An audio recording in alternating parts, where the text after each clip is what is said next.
அவங்களோட போர்க்கப்பல்கள் வந்து அந்த ரெட் சி பகுதிகளில் வந்து அவங்கள அந்த அமெரிக்க போர்க்கப்பல்கள் மற்றும் பிரிட்டன் போர்க்கப்பல்களை விரட்டியதெல்லாம் பார்த்துருக்குறோம். பழைய செய்தி அது. ஸோ அதை போலவே இந்த முறையும் ஈரான் தனது கடற்படையை களத்தில் இறக்குமா? தொடர்ந்து இஸ்ரேல் மீது செய்யப்போகிற தாக்குதல்கள் தொடர்ந்து கொண்டு தான் இருக்கப் போகிறதா? ஐநா சபை கையெட்டி வேடிக்கை பார்த்து கொண்டு தான் இருக்கப் போகிறதா? வெறும் அறிக்கை மட்டும்தான் விடப்போதா? இல்லை இந்த டிப்ளமேட்டிக் டாக்ஸ் அப்படின்ற இடத்துக்கு நோக்கி போயிருக்க வேண்டிய இந்த பிரச்சனையை இது இன்னும் மேலும் எஸ்கலேட் பண்ணியிருக்கா? இப்படி பல கேள்விகள் தொடர்ச்சியாக இருக்குது.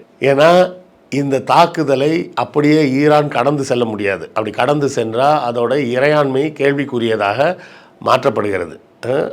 ஈரானோட சவரனிட்டி அப்படின்னு ஒன்று இருக்குல்ல, அந்த சவரனிட்டிக்கு விடப்பட்ட சவால் இது. ஈரானுக்கும் இஸ்ரேலுக்கும் பிரச்சனை.